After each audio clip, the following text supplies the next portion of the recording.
Alô, senhores alunos, tudo bem? Espero que vocês estejam bem.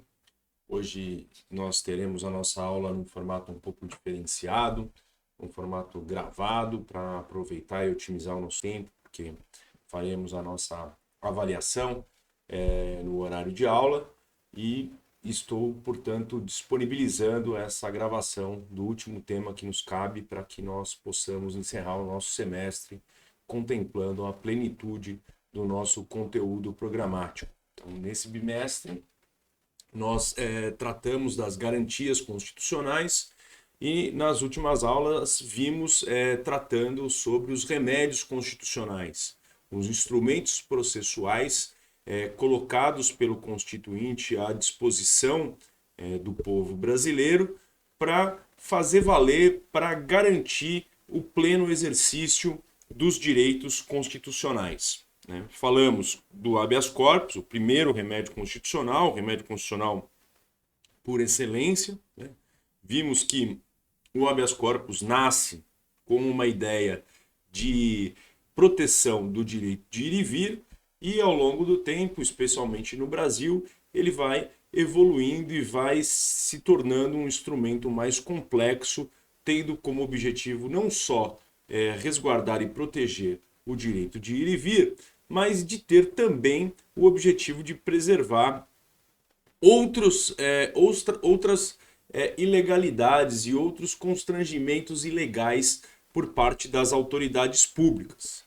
E, num determinado momento da história, especialmente na Constituição de 88, e hoje nós vamos falar de um instituto que está contemplado na Constituição de 88, mas que foi criado em constituições anteriores, né, foi introduzido no sistema jurídico brasileiro na Constituição de 1934, mas que essa finalidade, vamos dizer assim, ou essa funcionalidade do habeas corpus vem sendo subdividida e repartida com outros remédios constitucionais específicos, como é o habeas data, que nós já estudamos, e o mandado de injunção, que foi o tema da nossa última aula.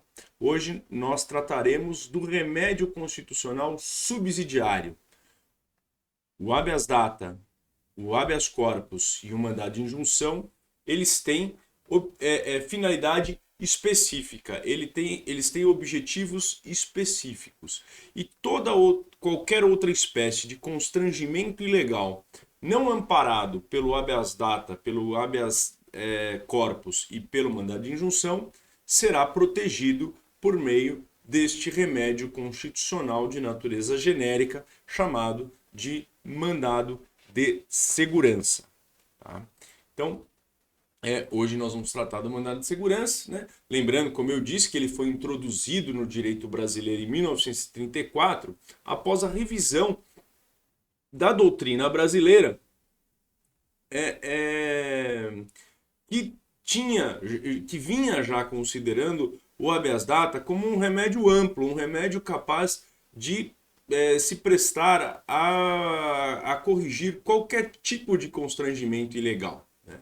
Mas em 1926 há uma alteração na então Constituição vigente para se estabelecer uma limitação ao uso do habeas data. Então, lá ainda durante a República Velha, em 1926, há uma emenda à Constituição e limita a utilidade ou o objeto do habeas data apenas aos constrangimentos ilegais inerentes à liberdade de locomoção. Né?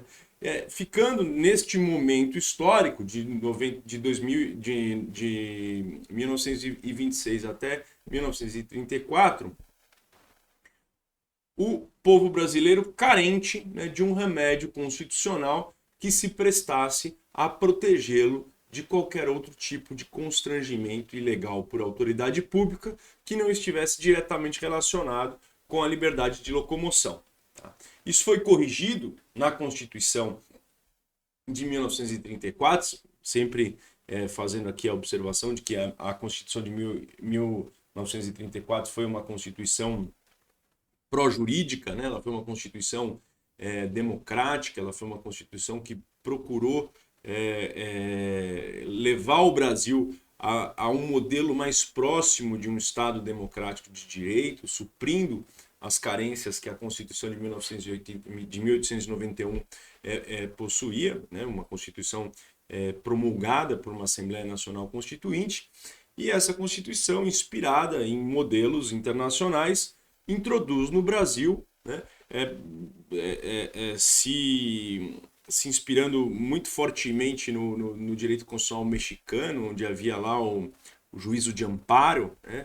Que tem, tem grandes semelhanças com o nosso mandato de segurança, introduziu, né, o mandato de segurança no nosso texto constitucional como mais um remédio constitucional ao lado do habeas corpus, e o dizer da Constituição de 1934 dizia que o habeas corpus, que o mandato de segurança se prestava a proteger o direito certo e incontestável ameaçado ou violado por um ato manifestamente inconstitucional ou legal de qualquer autoridade, né? Aqui eu transcrevi com um equívoco, por favor corrijam.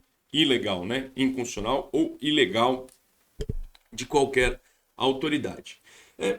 Embora tenha sido um grande avanço, né, a Constituição de 1934 imprimir um remédio constitucional protetivo como mandato de segurança no nosso contexto jurídico, essa redação, né, de estabelecer como incontestável e manifestamente inconstitucional gerou, de certa maneira, uma limitação da abrangência do Instituto do mandato de segurança.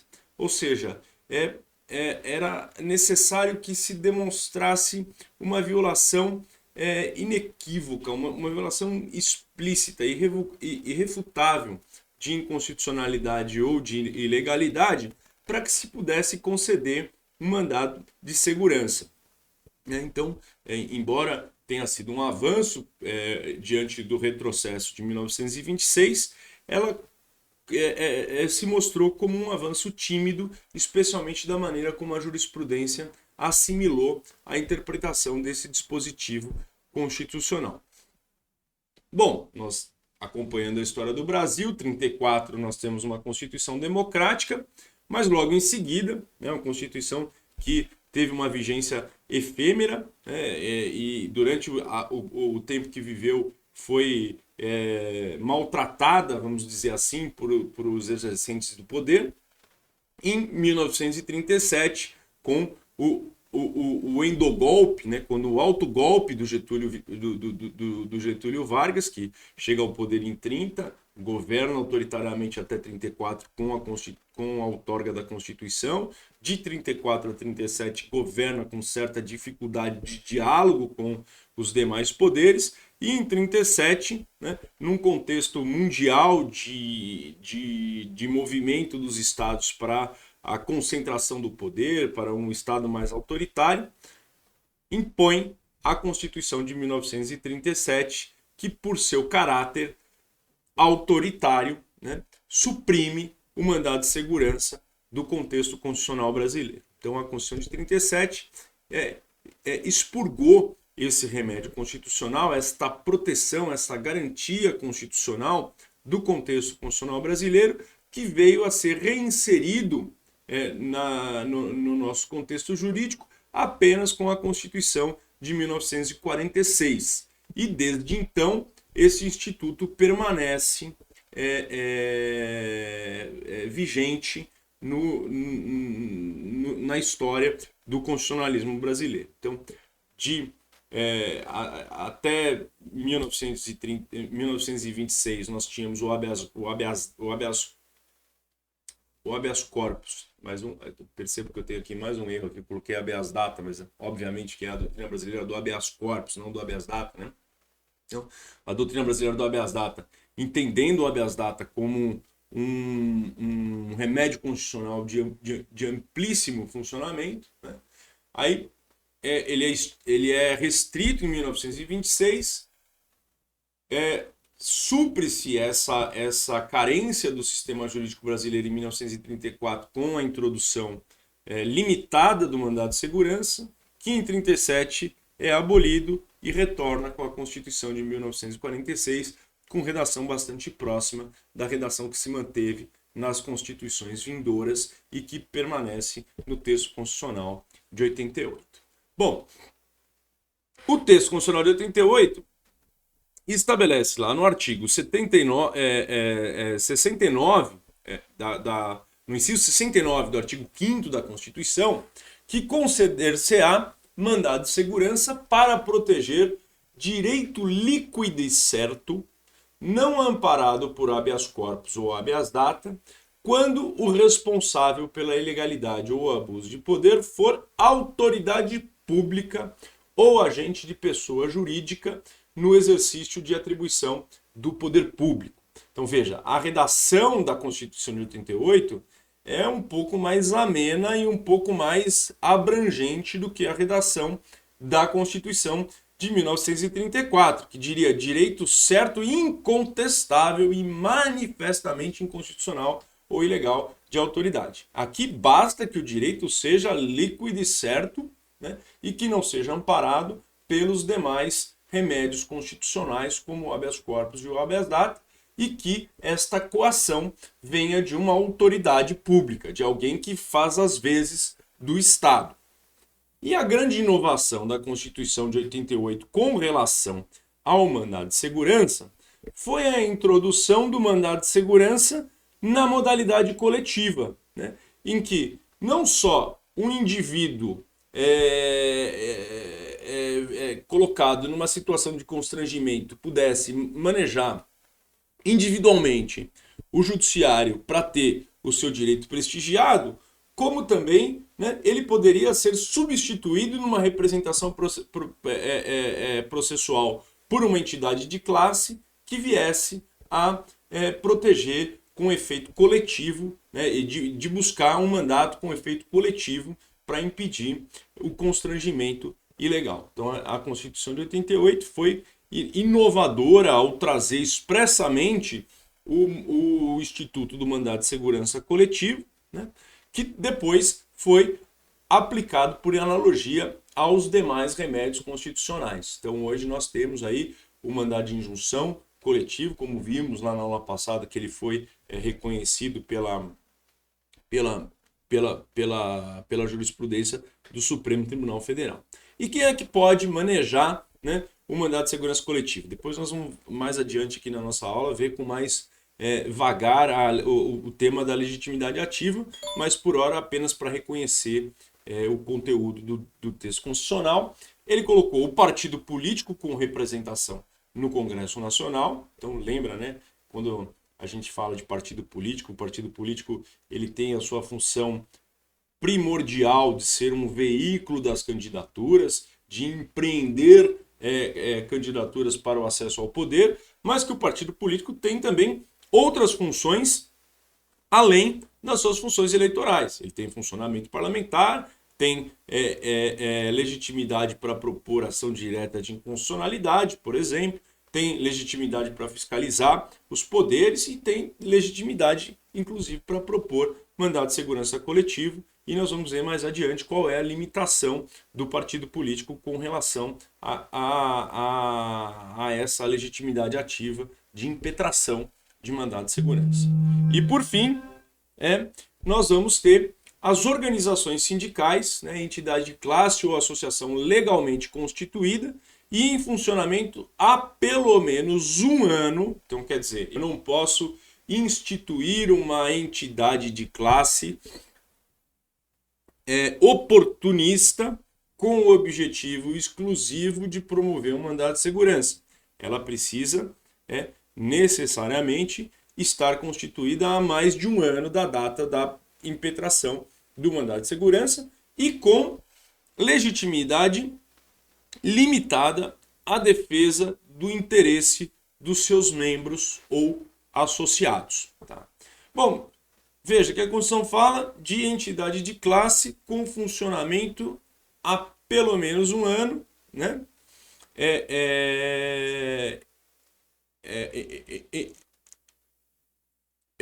Com pelo menos um ano, né?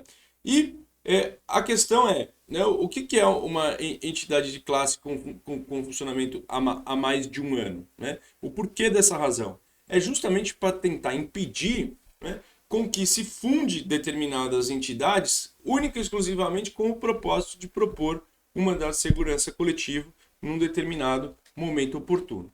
Tá? Bom, qual é o objeto desse mandado de segurança? Né? O que eu posso contestar por meio de mandado de segurança? Primeiro, um ato comissivo ou um ato omissivo. Né? Então, eu posso questionar por mandado de segurança um constrangimento ao qual eu estou sendo submetido, seja por um ato do poder público, ou seja, pela ausência de um ato necessário do poder público para o incremento de uma política pública imposta por lei. Tá? E que tipo de direito? Um direito público subjetivo, né? Individual ou coletivo, ameaçado ou violado.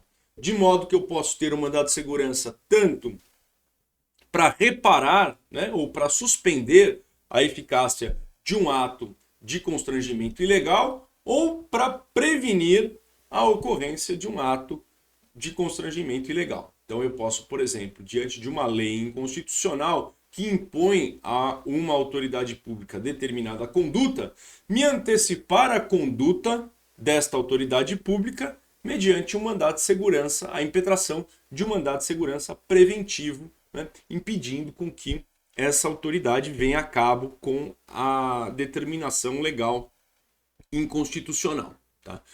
Direito público significa um direito oponível ao Estado. Então, eu não se presta o mandado de segurança para sanar qualquer espécie de ilegalidade entre privados. Ela não se presta para tutelar direitos privados, mas apenas direitos públicos, direitos do cidadão frente à autoridade estatal, seja diretamente contra o Estado ou seja contra algum particular imbuído do exercício de funções públicas por concessão, permissão ou autorização do exercício dessas funções. Característica deste direito que vai ser tutelado é a sua liquidez e certeza. Né? O que é que significa liquidez e certeza? Né? E vamos lá para baixo, aqui onde tem a determinação do que é liquidez e certeza. É não haver a contestação dos fatos, tampouco dúvida quanto à extensão dos seus efeitos.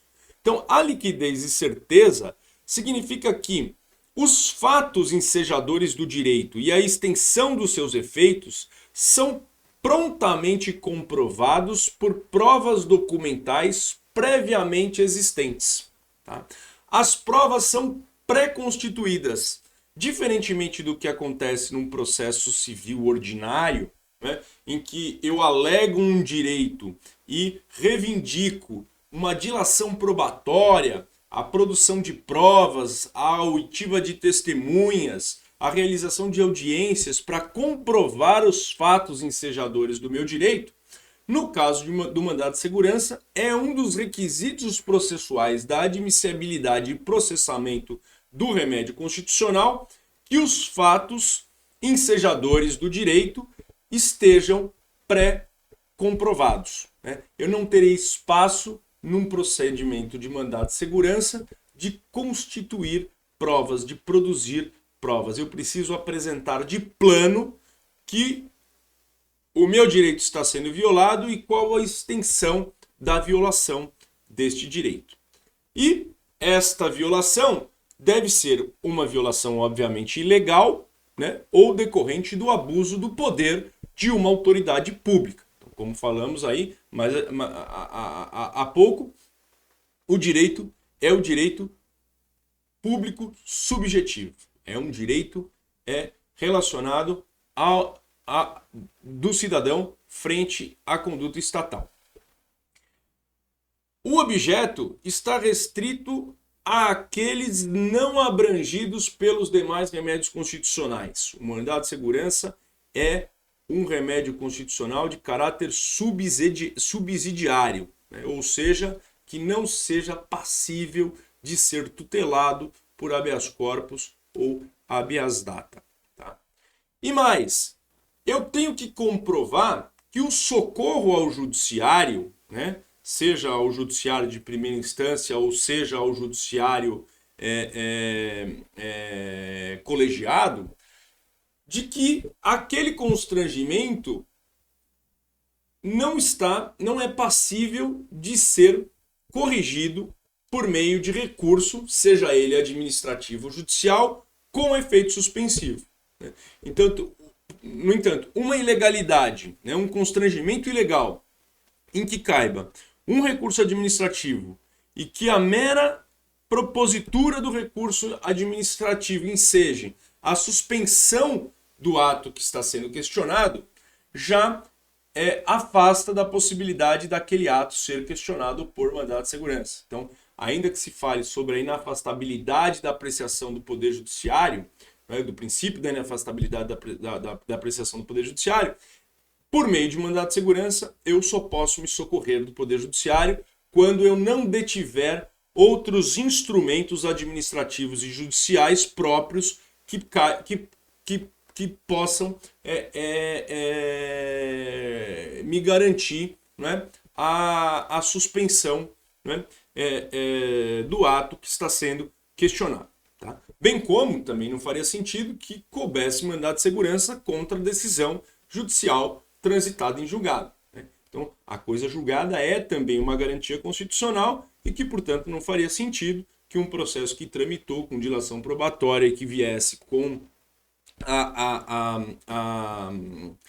com uma decisão definitiva, com trânsito em julgado, pudesse ser questionado por meio de mandado de segurança. Tá? E por fim, né, não cabe mandado de segurança contra ato normativo em tese. Né? Eu tenho, como nós dissemos lá no início, o mandado de segurança ele não pode se opor em caráter abstrato, né, sobre o direito abstrato, mas ele se opõe, ou sobre o direito objetivo, ele se opõe ao direito subjetivo, ao direito do indivíduo ou da coletividade. Então eu posso até, né, questionar uma lei, né, ou melhor, eu posso questionar a consequência de uma lei, mas eu não posso questionar diretamente o ato normativo por meio de mandado de segurança. Então vamos ao exemplo.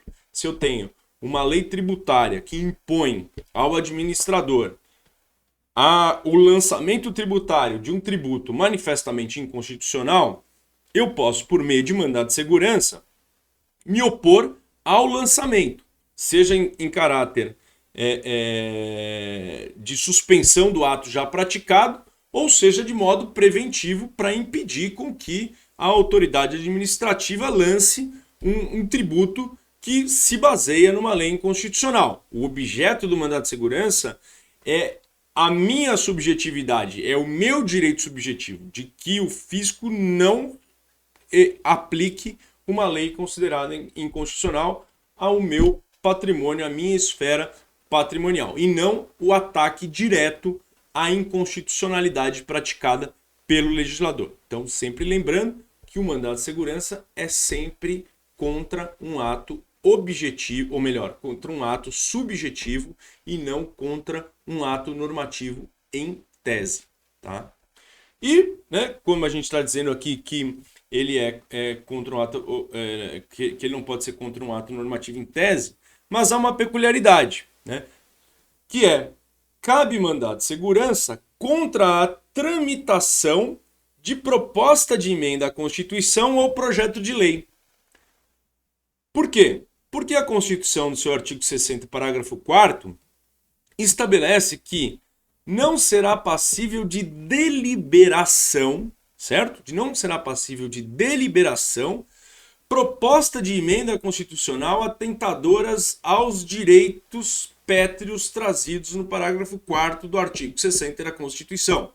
Então, o mandamento constitucional é direcionado às mesas diretoras da Câmara dos Deputados e do Senado Federal, impedindo a recepção e a continuidade de projetos que contrariem cláusulas pétreas constitucionais. Então, o objeto do mandado de segurança não é a proposta de emenda à Constituição em si, mas é ao ato da mesa diretora que recebeu e deu continuidade a uma proposta de emenda à Constituição que seja tendente a abolir um dos valores ou um dos direitos trazidos no parágrafo 4º do artigo 60 da Constituição.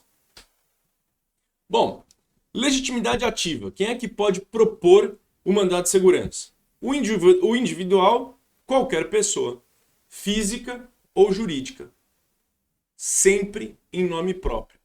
Então, diferentemente do habeas corpus, em que eu posso propor em favor de um terceiro, no caso do mandado de segurança, é necessária a comprovação do interesse de agir. Né? Quem propõe é a própria pessoa detentora do direito subjetivo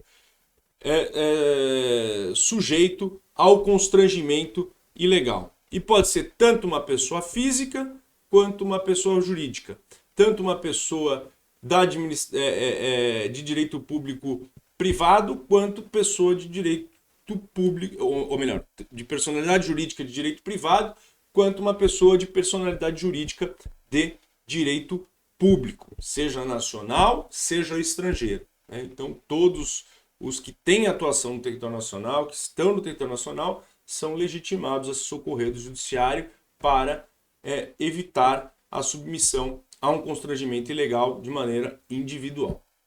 Além da propositura do individual, a Constituição legitima os partidos políticos com representação no Congresso Nacional, porém, né, a legislação e a jurisprudência do Supremo Tribunal Federal limita o objeto desses mandados de segurança, no caso dos partidos políticos, ao interesse dos seus associados. Então, ou seja, o partido político ele pode apresentar mandado de segurança naquilo que é pertinente ao seu funcionamento parlamentar, naquilo que é pertinente às suas atividades de partido político.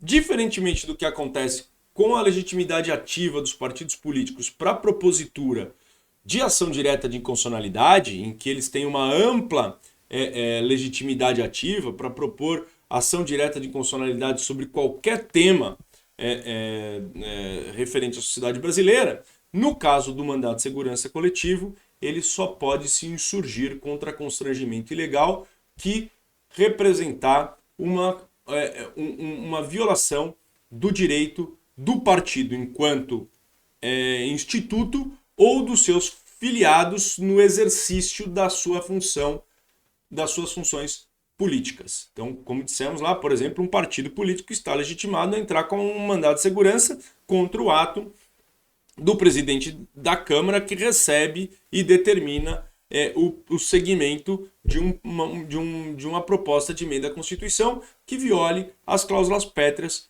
da nossa Constituição. Tá?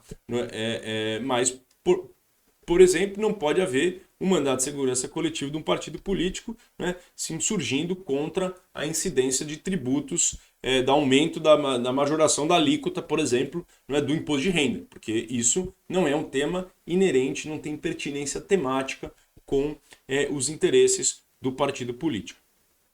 E a segunda espécie, né, de legitimados à propositura, né, ou impetração de mandado de segurança coletivo são as organizações sindicais, entidades de classe, né, já lemos esse dispositivo, legalmente constituídas e em funcionamento há pelo menos um ano, em defesa dos interesses dos seus associados. Né? E aqui também deve ser observada a pertinência temática da representação total ou parcial de uma categoria. O que é que significa dizer? Que o direito que está sendo reivindicado, que a proteção do direito que está sendo reivindicada, é uma proteção decorrente da condição da associação. Então, vamos tentar trazer um exemplo. A Ordem dos Advogados do Brasil. Ela é uma entidade de classe constituída há mais de um ano que representa o interesse dos seus associados, no caso, os advogados. Então, vamos imaginar que viesse uma lei, né, do Estado de São Paulo, né, estabelecendo restrições dos advogados às repartições públicas. Os advogados agora, para acessar as repartições públicas, deverão ter prévia autorização das chefias das respectivas repartições. Né? Então, nos parece inconstitucional colocar o advogado que precisa, para o exercício da sua profissão, ter acesso às repartições públicas, que uma lei vedasse ou estabelecesse condições para que o advogado entrasse ou tivesse acesso a essas repartições públicas. Essa vedação, ela é uma vedação inerente ao exercício da função de advogado. E, portanto, isso autorizaria a OAB, né, a seccional paulista, no caso, que estamos falando de uma lei estadual, a impetrar o mandado de segurança para proteger, né, o direito dos seus associados. Ok? Porque o direito que está violado tem pertinência temática, né, com a condição associativa, que é reunir os advogados. No entanto, se vier uma lei federal que estabeleça o aumento da alíquota do imposto de renda para todas as profissões ou para todos os cidadãos, né, a OAB não vai estar autorizada a impetrar o mandado de segurança para prestigiar a classe dos advogados a não serem constrangidas à obrigatoriedade do pagamento de uma majoração ilegal da alíquota do imposto de renda. Por quê? Porque o constrangimento não está diretamente relacionado com a atividade de advogado, não está diretamente relacionado com o objetivo da associação na defesa dos interesses da categoria, mas é um interesse que transcende os interesses da categoria e, portanto, a legitimação, né, não estaria autorizada para que a OAB promovesse algo nesse sentido. Tá? Legitimidade passiva. Quem são passivamente, quem é que vai compor o polo passivo do mandado de segurança? E aqui cabe uma ressalva de que há uma certa controvérsia na jurisprudência, né, de alguns processualistas em dizer que o mandado de segurança não tem polo passivo, né, porque a autoridade pública não age em interesse próprio, né, e que, portanto, por ser em função de em razão de uma função pública, né, eu não poderia colocar a autoridade como como um polo passivo, né, do mandado de segurança. Mas, para efeitos, vamos dizer, epistemológicos aqui de estudo, é claro que quem vai estar do outro lado, lado oposto, que vai resistir à pretensão judicial do mandado de segurança, né, nesse sentido, vai ser a autoridade pública que seja responsável pelo ato que está sendo questionado. Então, sempre a legitimidade passiva do mandado de segurança será a autoridade pública praticante ou que esteja em vias de praticar um ato que implique em um constrangimento ilegal. E reconhecemos como autoridade pública não só aquelas que estão diretamente relacionadas à administração pública, seja administração pública direta ou indireta, mas também as pessoas, né, privadas, né, os particulares, em exercício de funções públicas. Então, nós sabemos lá que pelo artigo 175, né, da Constituição, é possível que a Constituição, que o Estado delegue, né, atribua a particulares funções próprias do Estado, né, e que quando delega ao privado a função, o exercício de uma função pública, e este privado exercerá essa função sob a égide do direito público. Estando ele no exercício de uma função pública, ainda que privado, ele estará sujeito a mandado de segurança contra os atos que praticar sob o regime de direito público. Então, vamos lá, o reitor de uma universidade, né? Educação é uma função pública que pode ser explorada pelos particulares mediante autorização do poder público, porém, né, essa função não deixa de ser pública por estar sendo exercida por um particular. E, portanto, o ato do reitor de uma universidade no que concerne a gestão educacional, ele está sujeito ao mandado de segurança. No entanto, o ato de um reitor de uma universidade privada que faz a contratação, né, de um determinado prestador de serviço que não tem relacionamento direto com com o serviço público que a instituição desenvolve, este ato, embora emane da mesma pessoa, né, não será sujeito a questionamento por meio de mandado de segurança. Só será sujeito a questionamento por meio de mandado de segurança os atos praticados pelos privados em exercício de função pública. Tá? Uma outra imposição, né, que a lei do mandado de segurança introduziu, né, recentemente, né, é da obrigatoriedade de se constar no polo passivo do mandado de segurança também a pessoa jurídica a qual a autoridade coatora integra. Por que isso? Porque, na grande maioria das vezes, a decisão do mandado de segurança ela não vai implicar em consequências pessoais à autoridade que praticou o ato, mas vai gerar consequências econômicas, na grande maioria das vezes, à pessoa jurídica que aquela autoridade representa. Então, se uma autoridade do Estado de São Paulo pratica um ato que é questionado por mandado de segurança, é natural que o Estado de São Paulo seja também citado para que possa apresentar defesa daquele ato, porque a decisão do mandado de segurança irá implicar em consequências econômicas e patrimoniais para o Estado de São Paulo. Tá? Bom, prazo decadencial para a impetração do mandado de segurança. E aqui nós temos um tema polêmico. Né? Primeiro, lembrando que o prazo decadencial é aquele que diferente do prescricional, é aquele que fulmina o direito, o exercício do direito. Então, eu, por mandado de segurança, tenho um prazo decadencial de 120 dias por imposição legal. E digo imposição legal porque a Constituição não estabeleceu prazo para o exercício do direito de impetração de mandado de segurança. Esse foi um condicionamento já trazido de legislações pretéritas e reformado pela nova lei dos mandados de segurança e ratificado pela nova lei do mandado de segurança. Há doutrinadores, dentre eles aí o nosso querido colega professor André Ramos Tavares, aqui da PUC, que questiona a constitucionalidade deste ato legislativo, porque isto implica numa limitação a um direito que o Constituinte não impôs nenhuma limitação. Então, o Constituinte não estipulou, né, não introduziu o mandado de segurança no contexto constitucional brasileiro com norma de eficácia contida, de dizer, olha, conceder-se-á mandado de segurança respeitados os limites da lei. Não, ele estabeleceu que conceder-se-á o mandado de segurança contra constrangimento ilegal, contra ato, né,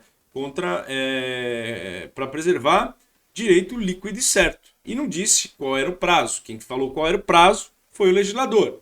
Então há uma corrente da doutrina brasileira que entende que esta limitação imposta pelo legislador, né, transcende o que o Constituinte estabeleceu para o uso e para o manejo desse remédio constitucional. Tá? A lei que nós estamos nos referindo, né, é exatamente a Lei 12.016 de 2009. Né? Antes disso, né, fora recepcionada parcialmente uma Constituição de 51, salvo engano, né, que regulava o Instituto do Mandado de Segurança sob a vigência das Constituições pretéritas e que veio sendo aplicado até 2009, quando o procedimento foi reformulado pela Lei 12.016. Tá? Procedimento do mandado de segurança. Ora, se ele trata de um direito líquido e certo, de um direito com provas pré-concebidas, o rito deve ser um rito abreviado, um rito sumário, mas não o rito sumário do Código de Processo Civil, um rito sumário próprio, o rito sumário trazido na própria Lei 12.016, que se caracteriza pela impossibilidade de se produzir provas no contexto do mandado de segurança. Então, se eu cometo a gafe, né, vamos dizer assim, né, de elaborar uma petição inicial do mandado de segurança e, ao final, requeiro a produção de provas em direito admitida para comprovação do meu direito, eu estou, de certa maneira, reconhecendo que o meu direito não é um direito líquido e certo, que é um direito que precisa ser apurado num contexto de dilação probatória. Portanto, em mandado de segurança, eu não posso pedir dilação probatória. As provas devem estar pré-constituídas e apresentadas no momento da impetração do mandado de segurança. A única prova que eu posso requerer a ser acostada aos autos depois do momento da impetração são relacionadas aos documentos que estejam em poder da autoridade pública coatora. Então, eu justifico que pedi acesso aos documentos e não tendo acesso aos documentos, impetro o mandado de segurança, requerendo no próprio pedido que se determine a autoridade coatora que apresente os documentos que vão demonstrar a liquidez e certeza do meu direito. Tá? É possível, né, no mandado de segurança, vislumbrada os requisitos, né, de relevância e urgência, né, do fumus boniuris do periculum mora, ou seja, da evidência, da robustez do argumento, né, e do perigo da demora de uma decisão, de se pleitear uma medida liminar para se suspender os efeitos do ato já praticado ou para impedir que se pratique um ato que possa culminar com um constrangimento ilegal. E a Lei 12.016 traz um dispositivo, né, reproduzindo disposições do passado, que também se coloca de maneira polêmica, porque o Constituinte não estabeleceu limites ao mandado de segurança, né, à proteção do mandado de segurança.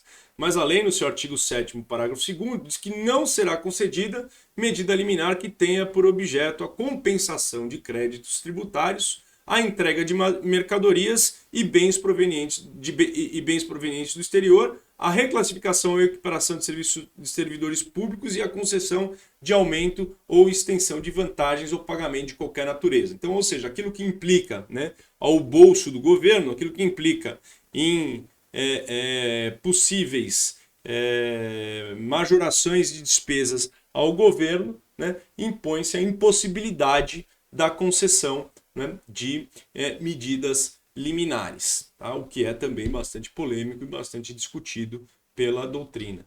Tá? E no caso do mandado de segurança coletivo, né, todos os associados ou filiados da entidade que impetrou esse mandamus coletivo irá se beneficiar da decisão deste mandado de segurança. Okay? No entanto, os membros da categoria representados por substituição no mandado de segurança coletivo que tiverem, né, antes da impetração do mandado de segurança coletivo, impetrado um mandado de segurança individual com o mesmo objeto, tá? Ele tem a opção de, em 30 dias da data da propositura do mandado de segurança coletivo, decidir se desiste do seu mandamus individual para aderir ao mandato coletivo, né? Ou, né, se ele permanece com o manejo do seu mandado de segurança individual. E com isso, né, se ele vai pelo individual, ele não se aproveita da decisão coletiva, ficando sujeito à solução da controvérsia no seu mandado de segurança individual. Né? Porém, se adere, né, ao mandado de segurança coletivo, ele necessariamente precisa desistir, né, do seu mandado de segurança individual. E por fim, por ser uma ação constitucional, por ser um remédio constitucional, a lei estabelece que o mandado de segurança não está sujeito a uma condenação sucumbencial.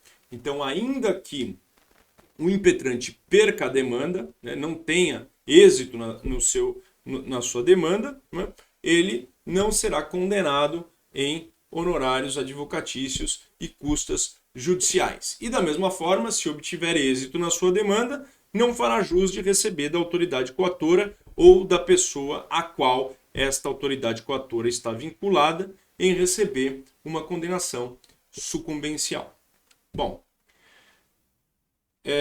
eram essas as considerações que eu gostaria de fazer sobre o mandado de segurança.